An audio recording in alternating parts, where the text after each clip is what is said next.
What's up, everybody? First time going live, I think maybe ever here by myself. So yeah, feel free to hop in the chat, drop any questions you have. We're going to be talking about everything you need to know about F1 DFS. It's a fun sport. I have really enjoyed getting to know it since DraftKings released this format a year ago. It started in 2022. It's May 2023 now. We've got the Monaco Grand Prix this weekend. It's on Sunday. Races always on Sundays. We'll just talk about, generally speaking, everything you'd need to know if you were just a noob for Formula One, which is basically what I was a year ago. I feel like I've earned my stripes a little bit since then. We'll talk about scoring. We'll talk about strategy. We'll talk about really everything. And so, like we'll use this current race weekend as an example of what's going on over the course of a weekend and how to get the information you need to build good lineups. I guess I'd just start by hopping over to DraftKings. Why don't we talk through that for just a second and talk about the actual format? Like if you know the scoring, it's going to really help you out quite a bit. Actually, even before I do that, why don't we talk about just before we talk about the scoring, let's talk about the structure of any particular race. Okay, there's 20 cars. That's the first thing you need to know. Every race, 20 cars, no more, no less. Always 20 cars unless something catastrophic happens, the driver's unable to compete or something like that. 20 cars. There's 10 teams. Each team has 2 drivers. Okay, so there's 10 teams across all of Formula One. They race against each other every single week in a new city across the globe.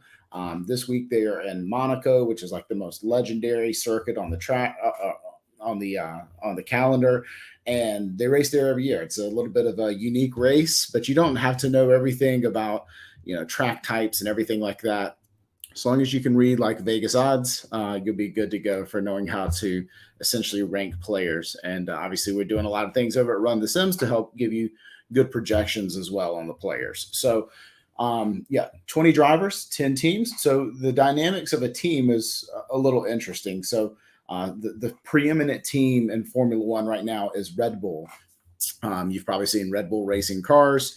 Some of the other top teams are Mercedes, Ferrari, Aston Martin, basically very large car manufacturers with a little bit of racing spirit. And so with each team having 2 drivers being a part of that, there's some competitive dynamics existing between the 2 drivers. And usually it doesn't take super long before you realize which driver of those 2 is sort of the most elite, because the only thing that the interesting thing about what they have in common is the equipment. They're both running on the exact same race car every single weekend, which is something that can't be said across all the other cars on track. So there's a great degree of engineering ingenuity between the teams. So Red Bull is trying to make the best Red Bull car, Mercedes trying to make the best Mercedes car, and every team is doing this independently with a team of like aerodynamicists, engineers. So it's a really highly technical thing.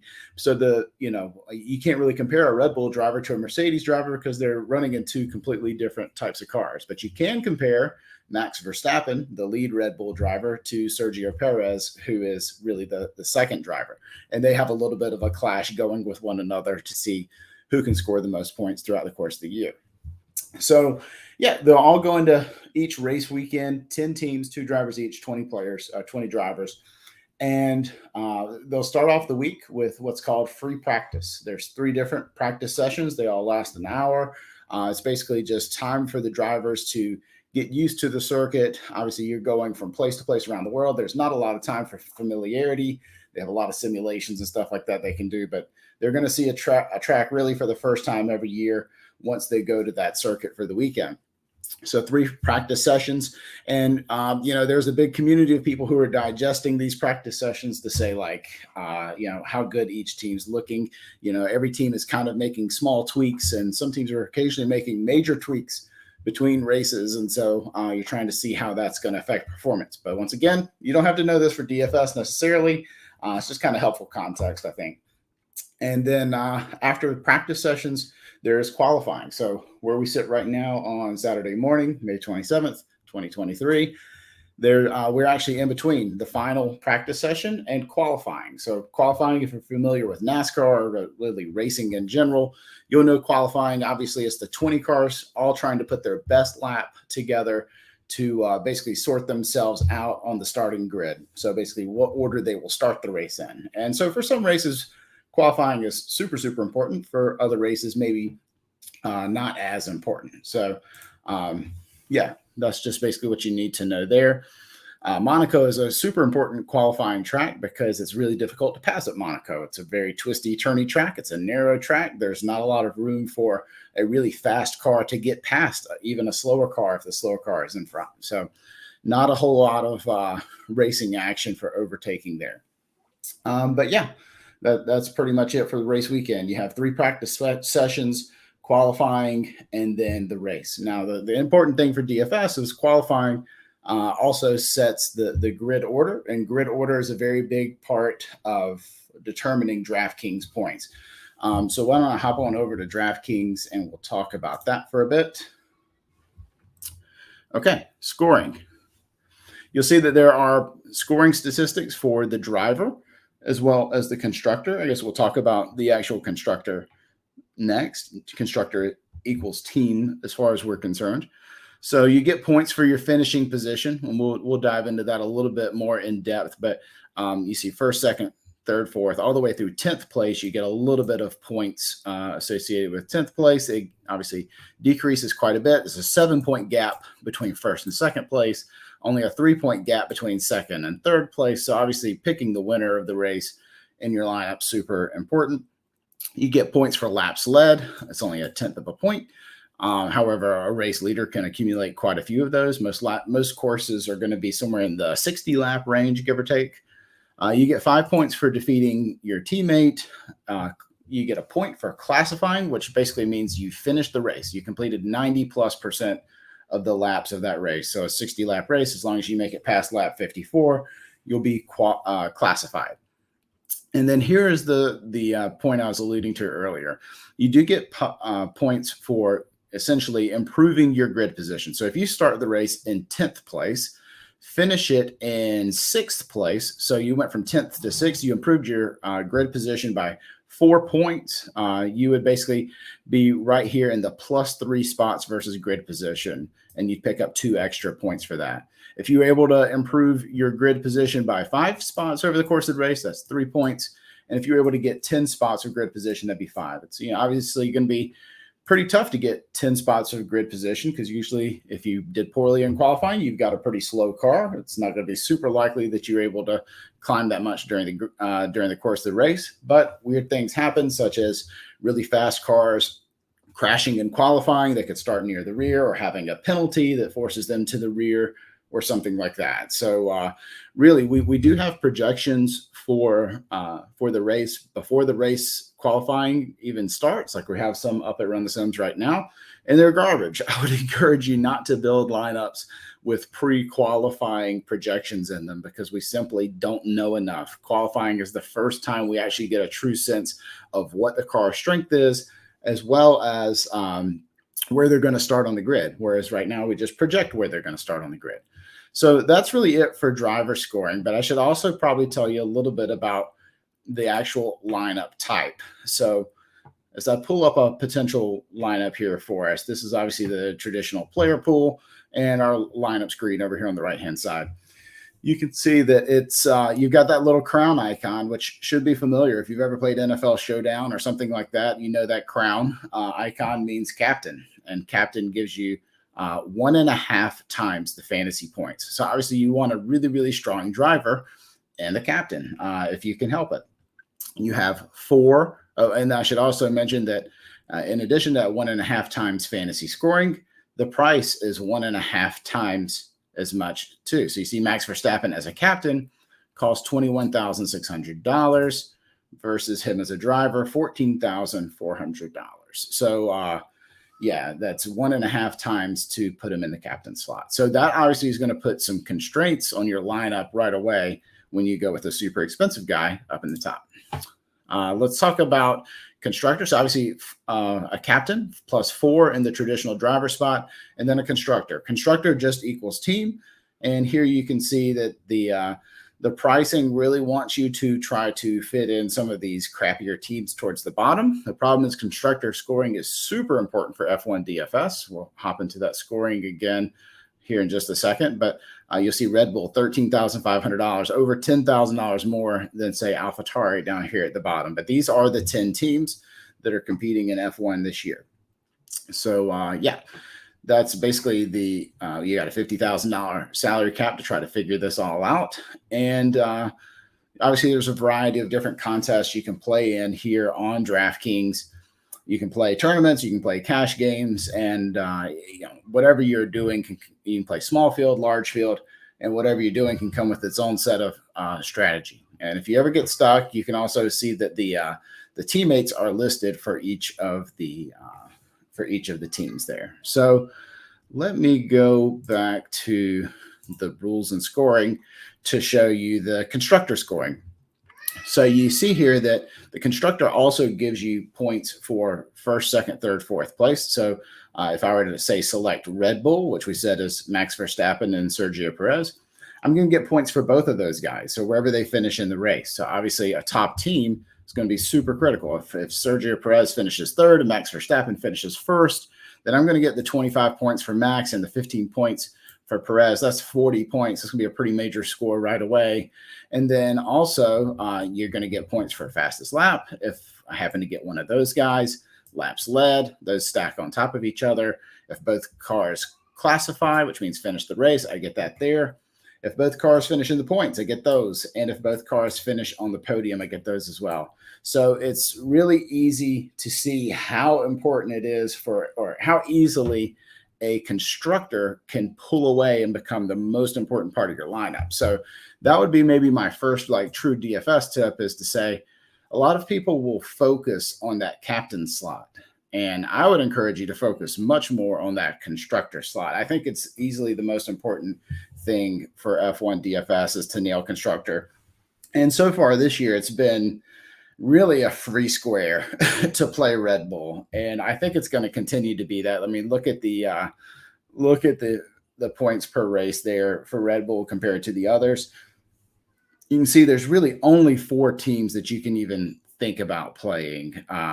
That being Red Bull, Ferrari, Mercedes, and Aston Martin, until you really start getting on some fringe outcomes, which is, maybe you start thinking about high leverage situations where a Red Bull driver crashes into a Ferrari driver, and maybe a Mercedes guy blows up in the race. It's like you have to think about quite a few what ifs where all of a sudden one of these other constructors were to whittle their way back up the leaderboard.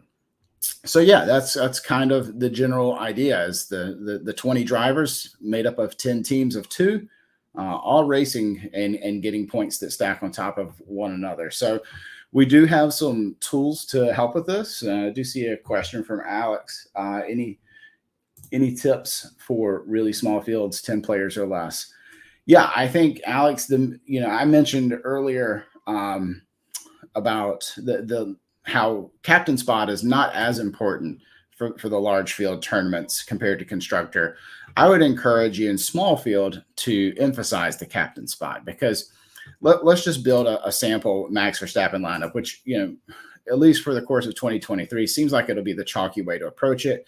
And then the very next thing you're going to do is add Red Bull in there as constructor. And you see immediately we're down to $3,700 per driver remaining. And so we're immediately forced down here towards the bottom of the list. What'll end up happening is you'll pick, maybe the best of the bottom 3 guys, and you see you got just enough money to get up to Valtteri Bottas or, Alex Albon or somebody like that. And so you're really cornered into one of a very few number of possibilities. However, this is perfectly fine in small field. I would start with this, and this would be sort of my preferred way of doing it. Now, if we're talking, say, like 10 man or something like that, I think, because I think you should expect this to be sort of the default construction, and a really small tournament's not really worth diving much deeper than that. And then I think ultimately you're going to see a lot of, if you're just building, you're going to see that there's a strong preference to click on certain guys. If you can just maybe get a smidge different there, but I would leave the captain and the constructor as chalk, and then get maybe a smidge different elsewhere if you can help it. But that would be my approach for smaller field. Now, if you start getting larger field, then we're talking about trying to actually run down the nut combination, because that is very possible. F1 is a lot like Showdown NFL in the sense that duplication is a huge thing. So why don't we hop on over to our tools at Run the Sims, and we'll start with projections first. Obviously, see we have two tabs up: projections and lineup builder. And then here you can see some very basic stats about each of the drivers. And so this is all based on like a projected grid position right now. And as I mentioned, be sure to check after the race, or excuse me, after qualifying. Usually we wait a few hours and try to leverage some of the betting markets as well. So usually it's going to be maybe 4, 5, 6 hours after qualifying that we try to get the model back up and running with as much information in it as possible. So yeah, you're going to look and see who's projected for the most points. There's a number of different categories that you can unlock. So just click in the stats and you can see percentile based outcomes. So if you want to see like what does each driver's 75th percentile look like, you can see that. That'll be plotted. You can just click on that, have that added.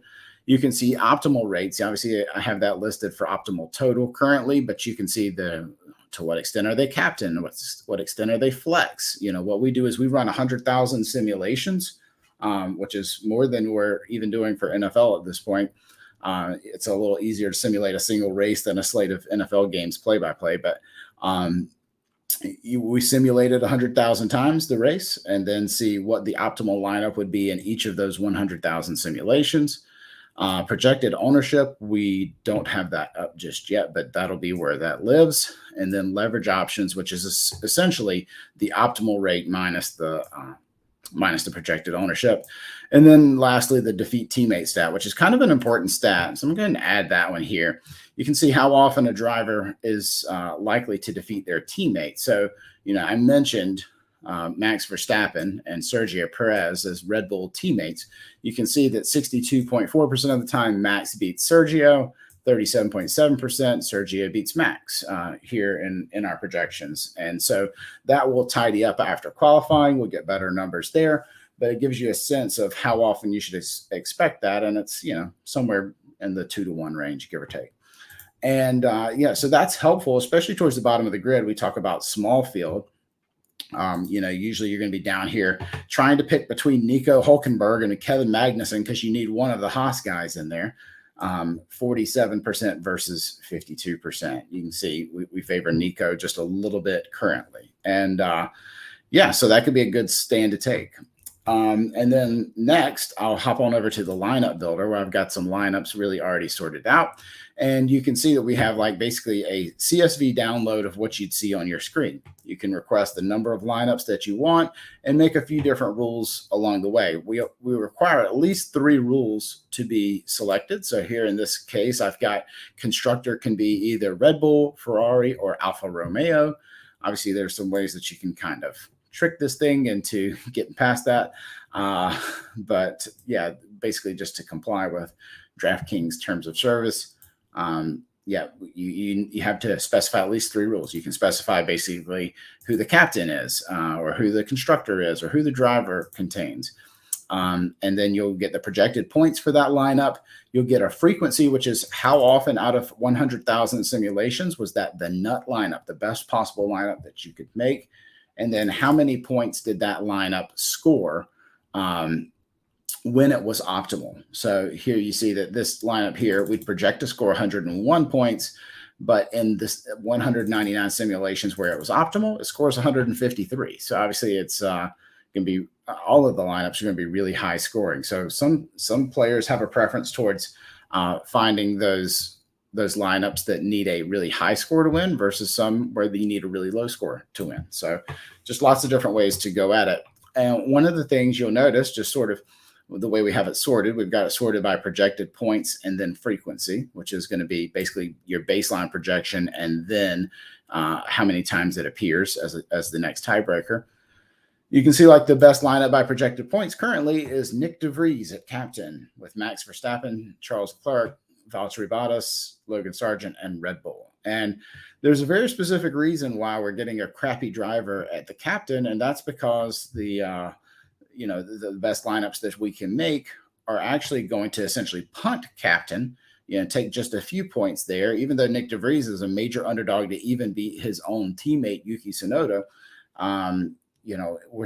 It's allowing us to get a Red Bull, which is the most important thing, get to Max, the most important driver, and then at least one more premium driver here with Charles Leclerc, and then like a favorite from Alfa Romeo and Valtteri Bottas, and then another dust ball with Logan Sargent, who's a major underdog. So it's like, even though Nick DeVries is not a good player, he's cheap.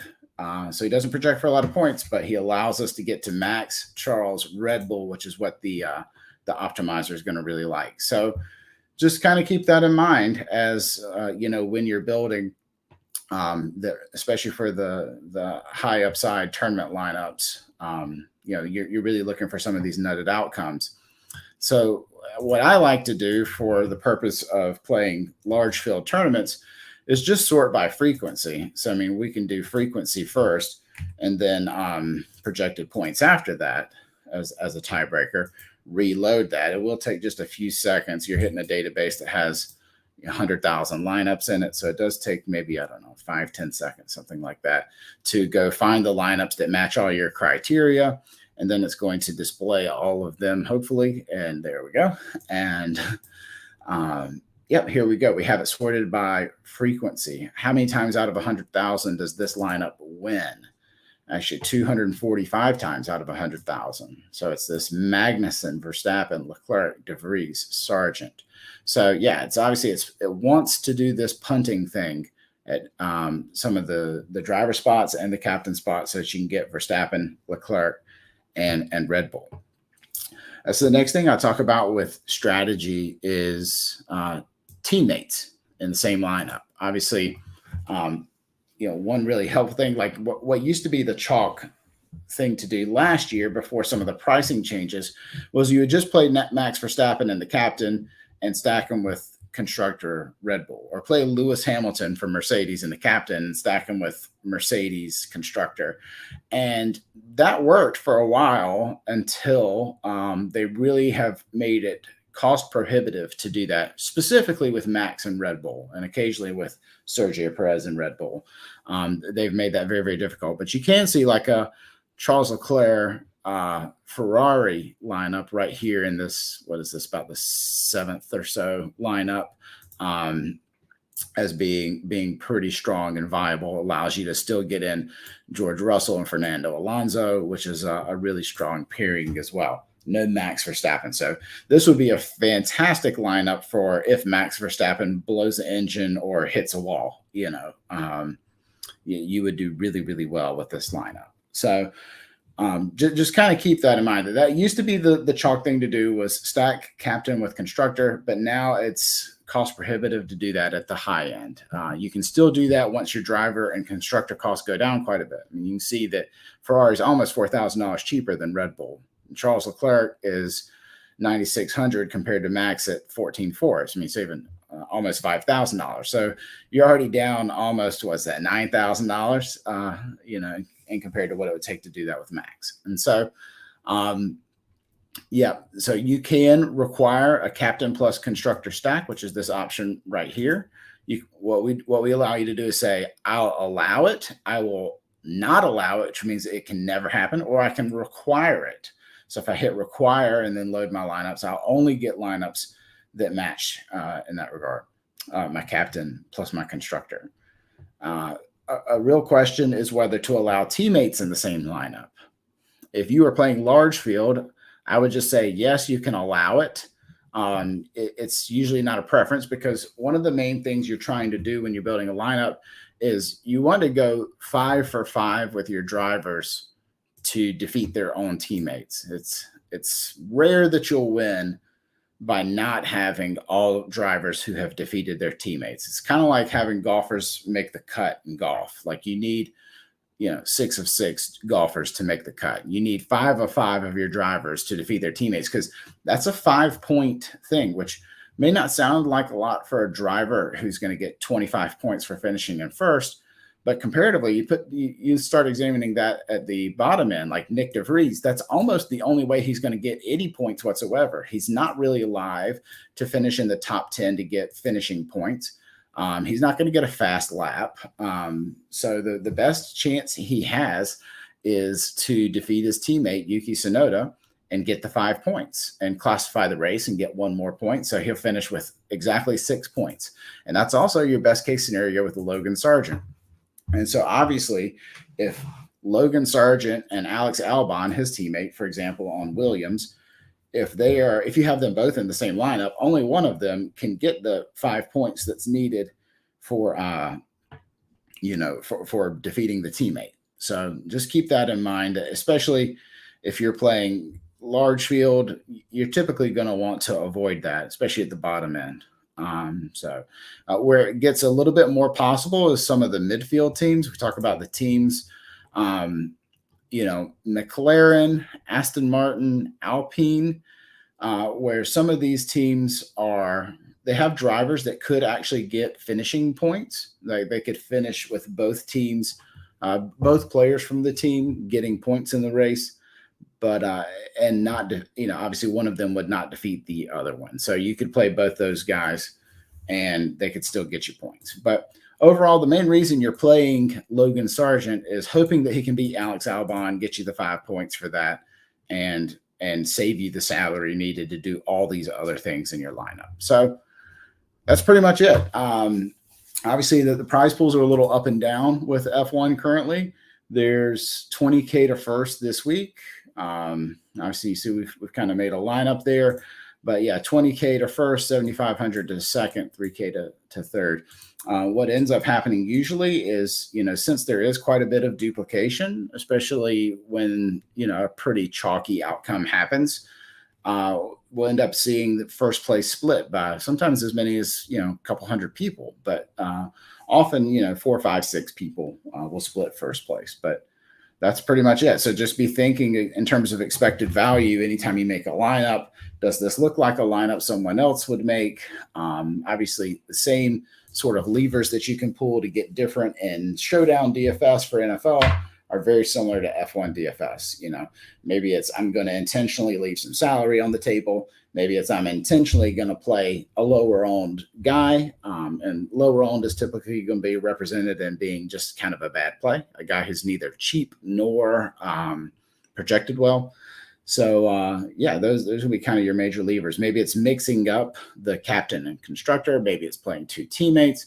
You're always just trying to balance the EV that you're losing by playing sort of suboptimal with the value that you gain by not duping. So that's really just sort of the basic approach. Appreciate you guys for tuning in. I think that's really all I've got. And good luck everyone this weekend.